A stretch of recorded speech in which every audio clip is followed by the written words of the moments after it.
Hello family, welcome to my channel. If you're new here, my name is, let me start over. I don't even know why I'm laughing. Hello family, welcome to my channel. If you're new here, my name is Angela and this channel is all about beauty, fashion, and life. And if you're not new here, I know you're probably trying to figure out what's going on with my hair. She's up in the bun and she is all me. There's bobby pins up in there. She's all me. I blow dried my hair. I haven't blow dried my hair in I don't even know how many years. I blow dried it just out on a limb thinking, what am I gonna do with my hair? Let me just blow dry it and see how it looks. Will someone please come and do my hair? Because I need you right now. Oh, never mind, I'm good. It all worked out. I got it together. One more time. I'll see if I can find a picture and show y'all where Shadia got her hair from. And then I thought, well, since it's out, it looks a little straggly on the ends. I'll get my husband to clip my ends like he did for me in Saudi Arabia when I couldn't do it for myself. He let me down. He refused to cut my ends. He said, oh no, I'm not doing that. We have a whole daughter here who went to cosmetology school, even though she's in grad school to get a master's degree so she can be a teacher. It's a whole different story that can cut your hair. And I said, she at school and now he won't cut my ends. I said, you said through sickness, health, and split ends. And now you, did you spit your coffee on the floor?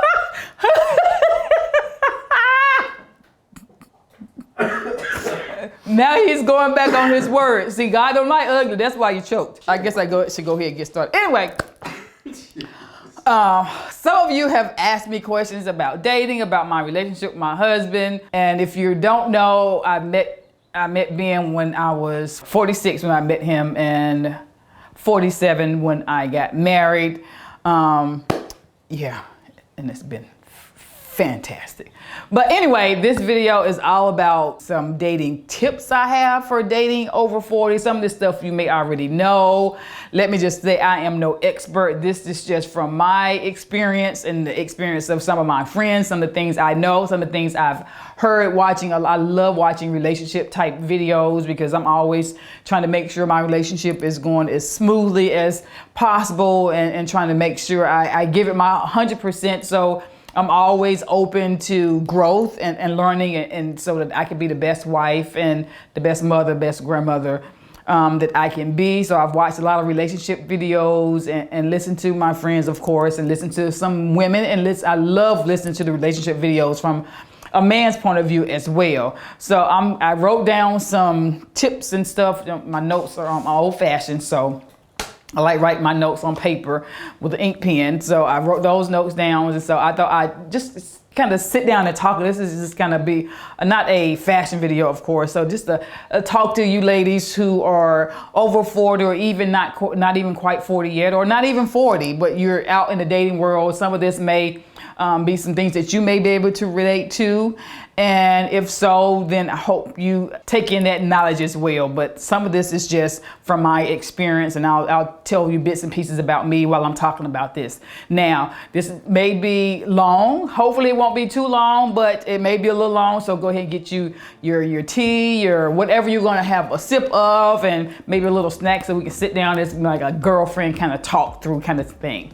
So if that is something you're interested in listening to or hearing about, then stay tuned. Oh, before I get started, if you like my content and you like my channel, please do me a favor and hit that subscribe button. We're really growing and I'm really happy about that. And we're trying to reach 100,000 subscribers. I know a lot of you are watching the content consistently, but may not even be thinking about hitting that subscribe button, but it does mean a lot to myself. And also in turn a lot to YouTube as well. The more subscribers I have, the more people that are watching my video, the more they'll promote the video out to more subscribers like yourself, or more ladies and some gentlemen like yourself. So if you like my content, please do me a favor and hit that subscribe button. Now, let's get started.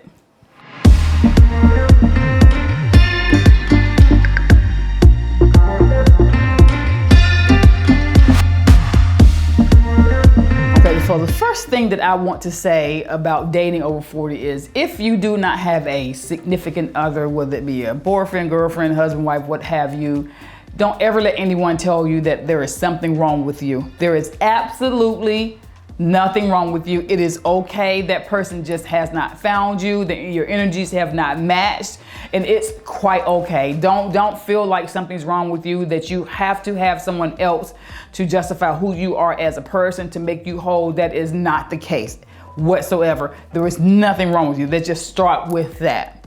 Second of all, my first tip for dating over 40, and actually this is for dating period, is more pertinent to women over 40, because younger ladies, you know, we just in our 20s and 30s, we're still trying to figure out who we are.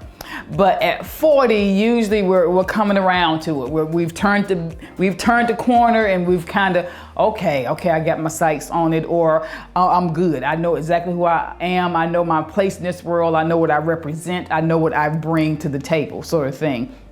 So my first recommendation is making sure you do the work for yourself. Making sure that you come to a relationship as whole as possible. And if you can't be as whole as possible, you know, at 40, I was still growing. There was a lot I was still going through at 40. I kind of knew who I was and what I brought to this world and my value, but not to the extent that I knew when I hit 45 or 50, for sure. And so, but we need to recognize, sit down and take an inventory of self. Okay, are there some things that I need to work on with me? You know, we're looking for this and this and this and this and this and this when it comes to a relationship.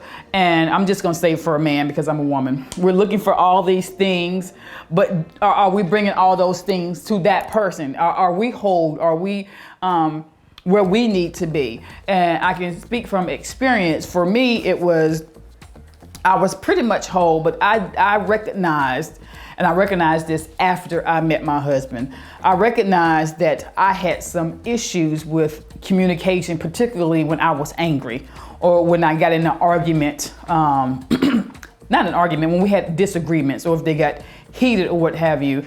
And my issues with the communication was I would shut completely down. If I got really, really upset, rather than sitting down and talking about it, I would shut down. I don't want to talk about it. I'm done. I'm mad. I just want to go sit and I want to go be by myself. I don't want to talk about it. And I had to recognize that that is not a healthy way to communicate in a relationship. It's not a healthy way to communicate, period, but really not a healthy way to communicate in a relationship that you want to be long-term, or you want that relationship to be healthy. And I had to sit and think, and this is probably some things that people would learn in therapy, but of course, I didn't have therapy, and like a lot of Black people. Now the younger generations are finding out and knowing that it's okay to have therapy. My generation was not so much, and most of us didn't even think about, okay, I need therapy. But anyway, I came to an epiphany, and I told my husband, I know it was just the Holy Spirit that just laid this knowledge on me that I had issues with communication. And then, okay, so I have these issues. I had to say to myself, what am I going to do about it? Because I want to be the best version of me for my relationship, for my husband, for myself. What am I going to do about this? And not just what, the why. Why do I shut down when I get really, really angry and upset instead of talking? Well, I sat down and I thought about it. Oh, it was like a light bulb. Oh, that's the way I was raised.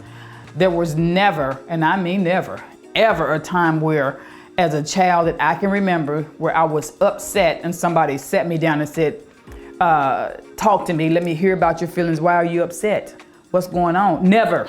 It was it wasn't even an acknowledgement that you're upset. What is wrong with you? Go sit down somewhere. Like, it was, if I was upset, it would upset my mother. She would get, my mother would get upset at the fact that I was upset. So I had to shut it all down, because I don't want her to get mad. I don't want to get a whooping for her, because she may think that I got an attitude or something's wrong with me. So I had to shut it down. And that was the way I grew up. I wasn't allowed to express my feelings when I was angry, ever. That was just, it was children are to be seen and not heard. And your feelings when you're angry and when you're upset were not acknowledged, ever. That was just not the thing that, I don't think anyone's parents that I knew growing up sat down with their children and talked to me about why you're upset and how can I fix it and how can I help you, and it's okay to be upset. And like, that conversation did not happen. And so I recognized, okay, that is what happened. And funny thing, not funny, but my husband is the complete opposite. His father, he's a PK, his father was a minister. So he had the opportunity to express himself. Even if he got in trouble, he did something he wasn't supposed to do, and he got a spanking for it, there was a sit down conversation first or before, or maybe before and after of, this is what you did wrong, you should not do this. And there was a conversation to be had. That did not happen in my life whatsoever. And there was a acknowledgement of feelings when he was upset. And so he grew up having the complete opposite experience of me. And so what I said to him, so that, because I love him dearly and I want our relationship to work, is this is how I feel when I get upset. This is what happens. I shut down and I just go into myself. So as my husband, what I need for you to do, I need for you to know this. And so what I need for you to do, for me, everyone could be different. What I need for you to do is give me a moment. Give me a moment to learn how to work out that anger, that right there anger. So give me a moment so that anger can dissipate somewhat. And then when you come back as gentle as you know how. Because I grew up in the hood, and I grew up fighting. So if you come back and you come back like this, then my instinct is to fight back. So you come back angry, the walls are coming down, and then if I have to come from behind the wall and come from behind the wall fighting, that's just the way, that is just my natural instinct. So please, if we're gonna work this out, this is what happens, this is how I need for you to handle it. You tell me if this works for you, and when you're angry, you tell me what you need from me, but this is what I need from you. And he heard me. He heard me, and so we rarely, and I know a lot of people say that we rarely have, I think we've only had like one argument. We just don't, he does something, I don't like it, I say it. If I do something, he doesn't like it, he said it, and we apologize and we kind of work through it. We don't have long drawn out fights and that sort of thing.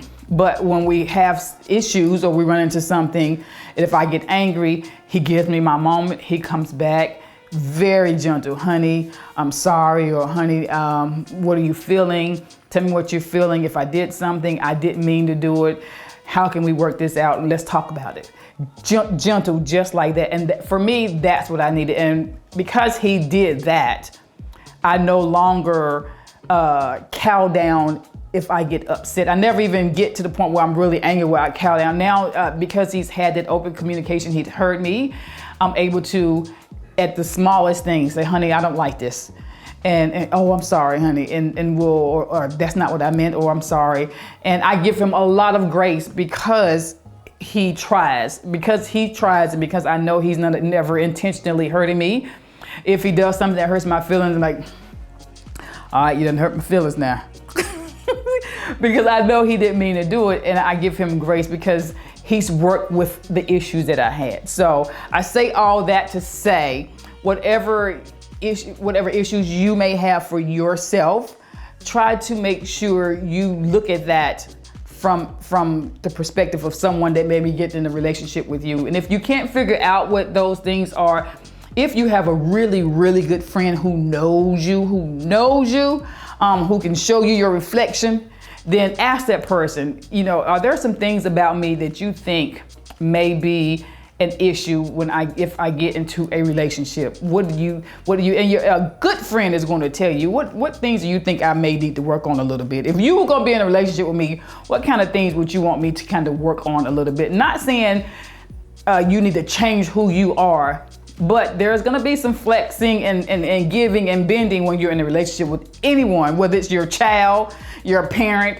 your spouse, your friend. There's gonna be a little flex and there's gonna be a little give and take. And so ask your good friend if you can't figure it out for yourself, and hopefully they will help you out. Okay, the second thing that I think women need to know before they get into a relationship is, What are your non-negotiables? You know, we all at some point had a whole list of what we want our man to be. And as we've gotten older, the list kind of got shorter and shorter. Things that used to matter when we were younger, really don't matter anymore. I remember when I've always liked dark-skinned, tall men. And as I've gotten older, you know, I've met some dark-skinned, tall men that just were not nice.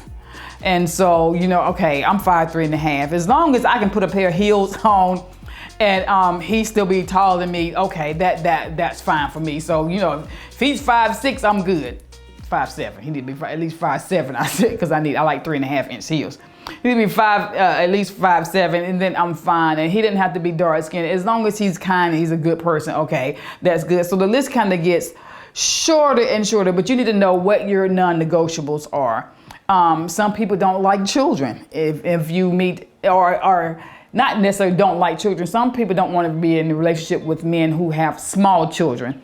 And by the age 40, unless a man had his children really late in life, he may still have some smaller children. So you need to say to yourself, you know, it's a non-negotiable for me, because you have to look at worst case scenario. What if something happens to those children's mother? Those children will now come live with you. And is that something you're willing to take on? That's a huge responsibility. And is that something you're willing to take on? So know what your non-negotiables are, period, end of story. Mine was, I cannot have a man that's not going to be kind to me, because it's triggering for someone to yell at me, or just not just the ins and outs of life, but just things that people just should not. You should not be. I shouldn't have a man that's going to yell at me or talk sideways or just not be kind to me. I cannot handle that. You cannot. You have to be gentle with me. Treat me as a lady, because I'm going to treat you as a man, and I need a man to be gentle with me. That may not be what everybody needs, but that was very, very important to me.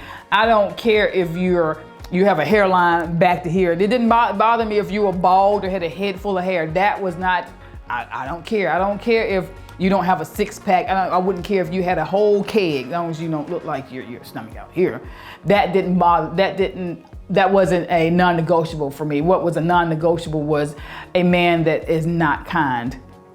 And that kind means like rough around the edges within his speech, in his demeanor, in his interactions with me. So that was a non-negotiable for me. So as a single lady, you really, really need to narrow down your non-negotiable. So when you're dating, when you see those red flags and you know that this is something I cannot tolerate or something I can't deal with, and those are kind of the questions you need to ask up front. If you're not willing to be in a relationship with someone with small children, do you have small children? Those negotiables need to come up early in the relationship, early in conversations. So know what your negotiables are. Know what your non-negotiables are. That's it. The third thing I wanted to talk about is, when you're dating and you're over 40, you need to be ready to ask the tough questions. When you're in your 20s, these are questions that you can ask 6 months down the line, maybe even 9 months down the line, or things that you can just kind of figure out over time as you're dating. But when you're over 40, time is of the essence. It's not like we're trying to rush, but we have more time behind us, a lot of us, than we have ahead of us, and we don't have time to waste. So let's go ahead and figure this thing out. If I can even just have a casual relationship with you, we can just be friends, or someone that I like to talk to, or someone I like to spend time with. So you need to start asking the tough questions really early on when you're engaging with this person. Questions such as, what is your health status? You know, I'm a nurse. What is your health status? Do you have any diseases or any diagnoses I may need to know about? And if they don't want to talk about that, that's a huge red flag. Why would they not want to talk about that? Because if the relationship continues on, and as you start developing feelings, and then they come back and tell you, well, I've had this and this is not working on my body, and this is not working, or I can't do this, and you know, that's really not fair. You need to know that those kind of things early on, so you can make a decision on whether to continue the relationship or just remain friends. So you know, you need to ask those tough questions. You need to be asking, What is your relationship with your parents? What is your relationship with your children? Do you have children? How many children do you have? How many children do you have, and where are your children? That sort of thing. Are you financially stable? Not how much money do you make. It's more about how much money you keep and invest than it is how much money you make. So are you financially stable? More just like that is just as important as what is your health status? Because if you meet someone that is not financially stable, are you going to be willing to carry the weight of that person not being financially stable? At 40 something, are they still making the same financial decisions that they were making in their 20s? If so, those sort of decisions are pretty much set in stone, and those are the sort of decisions that they're going to be making when they're 60 and 80. And is that something you're willing to stand by? From your point of view, are you financially stable? That's a great one for yourself. Are you financially stable? And if you're financially stable and you meet this man and he's not financially stable, you know, are you willing to be in a relationship with him? You know, sometimes people get divorced or they have tragic things happen in their life where they have to start over. That's different than someone who hasn't had any significant traumatic experiences that may have caused them to have to start over financially. Just kind of ask them those sort of questions. Those are very, very important questions. And what do you see in your future? Or if you're single and you're dating and you're meeting this person and you have the intention of being married one day, your goal is to be someone's wife. Now, you're not out here begging to be someone's wife, but if your goal is to be someone's wife and not to be someone's girlfriend long term, then you need to ask them. You need to ask every man you date, where do you see yourself going, or do you plan on being married someday? And some men will tell you, no, I'm never going to marry again. And if that's what they say, then you have to take them at their word. First of all, they said it, they probably meant it. They may change their mind, but probably not for you. But you don't want them to change their mind for you. You want someone that wants to marry you if that's what you indeed want. So if he says, no, I'm never marrying again, and that is your wish, then before you start developing feelings, then you probably just need to, we need to go our separate ways. We'll just be friends and not stay in that relationship because you think he's really nice. And then the whole time you're longing to get married and he's not willing to get married. And that's just a recipe for disaster and heartache. Another thing we need to look at when we're dating a man in our 40s and we're older is the person's character. Does his character align with your non-negotiables? Does his character align with what you're looking for in the man? You know, we all want someone that's open and honest and thoughtful and kind. Is he that sort of person? Is he the sort of person that will do things for you without asking? Does he open the door? Is that important to you that he opens your car door without asking? That sort of thing. Does he bring you breakfast without you asking? Just a little bit of thing. Is he honest? If you find him telling you non-truths on a regular, even at the beginning of your relationship, then if he feels okay or feels he's okay, it's okay to lie, or he feels it necessary to lie, that's a huge red flag. That is just a huge red flag. He will continue to lie to you throughout your entire relationship. That's just a non-negotiable for me. If he's not honest, then he's just about one thing. At the beginning of your relationship, he's not going to be honest about a lot of other things throughout your relationship. And so you need to ask yourself, what is his character? And you'll be able to see that the more you're around him, the more you see him interact with other people, particularly with his friends, with his family, with his colleagues, in restaurants, with service staff, that sort of thing. That's a huge telltale sign of what his character is like, how he treats people who look up to him, or how he treats people who provide services for him. So make sure you look at his character, not just ask him questions, but just kind of pay attention to how he carries himself with the people around him. I think a good question to ask someone that you're dating or potentially dating is, what are they passionate about? Anybody that's passionate about something will have a ready answer for you, and have them give you stories that talk about their passion. And if they're truly passionate about it, you'll see their face light up, that sort of thing. If they say they don't know or I don't know, and you're over 40 and you're not passionate about anything, nothing in life, nothing makes you happy, brings you joy just doing it, then I don't know. That's a hard one for me. I think everyone should be passionate about something. If you're not passionate about something, that's just my idea, then you're just sitting back doing nothing, just wasting life away. And is that sort of person you want to spend your life with? And ask yourself, what are you passionate about? What are you passionate about in life? And for me, I'm passionate about taking care of people.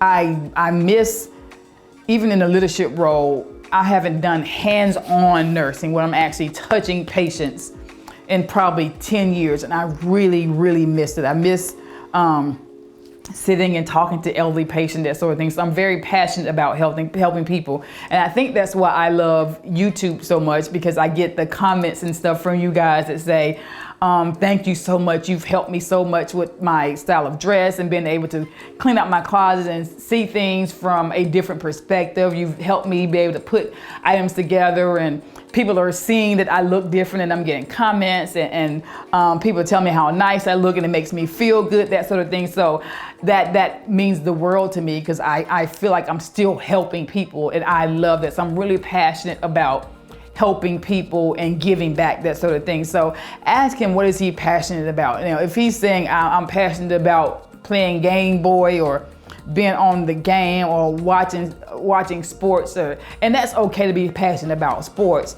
but is he spending every waking moment watching football or basketball or soccer, what have you, on television?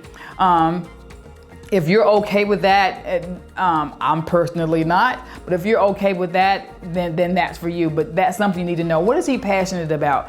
And while we're talking about what is he passionate about, you need to know for yourself, what are you passionate about? You may not even have thought about that, but you need to know what brings you joy. What are you passionate about? What do you really like doing?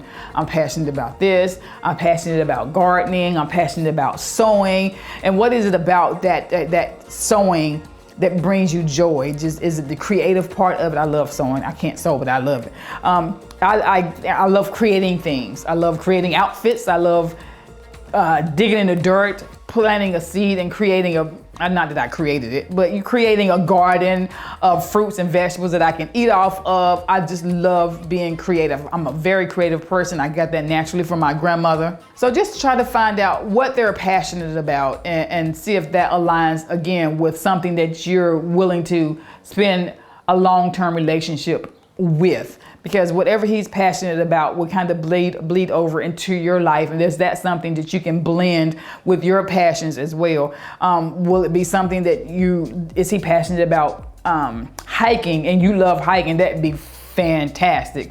My husband is a true outdoorsman, but I do like being outdoors. I love gardening and stuff, and I don't mind hiking, but don't be asking me. He loves asking me to go out in the woods and stay out in the woods where there are bears and tigers and stuff. He tries to say that they're not out there, and I just say, you just haven't seen them. They're looking at you, you just haven't seen them. Anyway, find out what he's passionate about. And last but not least, now this is something I did sign up one time, but I never went through on it.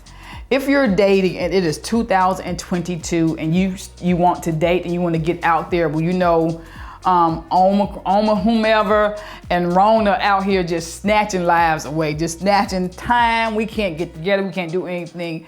You may have to, and I'll just make a suggestion that you look at some online dating sites. Now, hear me out.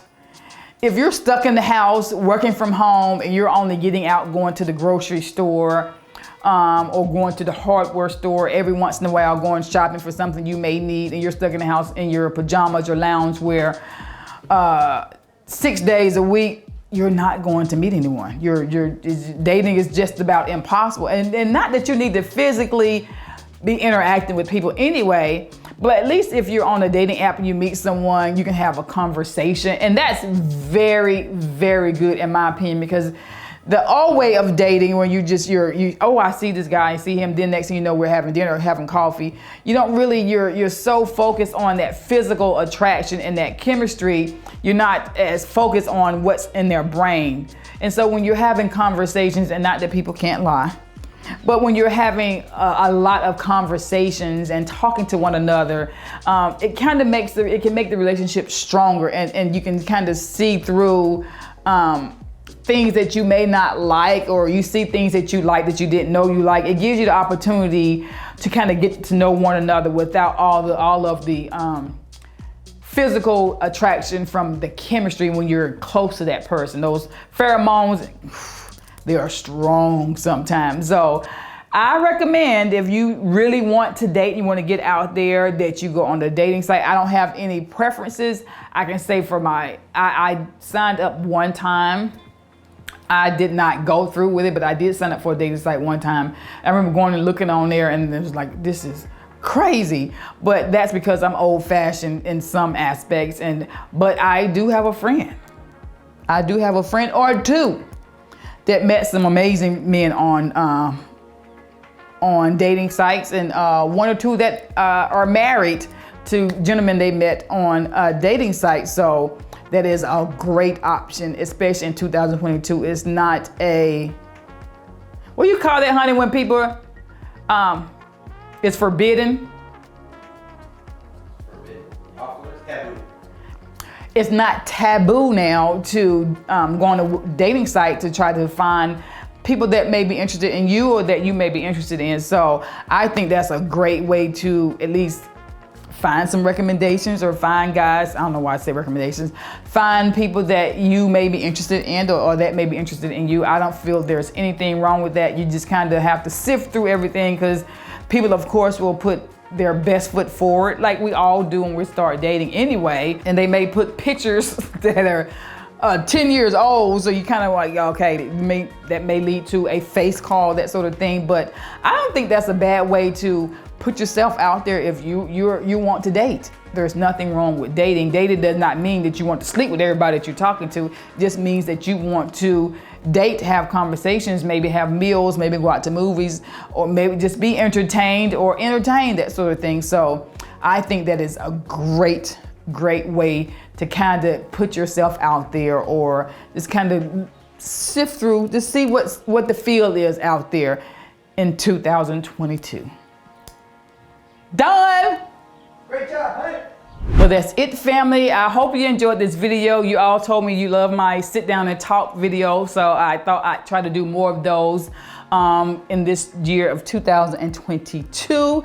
So thank you so much for spending your valuable time with me. And if you have any suggestions for future videos, please feel free. Leave it in the comment section of the video. We do read those as much as possible. I try to, as soon as the video goes live, go in and I'm watching at least for the next hour and a half to 2 hours sometimes, the comments. Then even the next day I'll go back and try to look at some of those comments and reply as well. So if you have any suggestions for videos, leave it in the comment section here, or you can go over to Instagram and leave them there in a video as well, or on a post as well. And if you don't have Instagram, you can go to my website, and at the top, very top, it says home, and then it says blog, where I've just recently posted my first blog. So you can click on the blog, and in the blog you can see what I wrote, and then you're able to leave a comment there. And if you want to make suggestions as to future video and content, please don't hesitate. Thank you again, and have a blessed day. Bye-bye.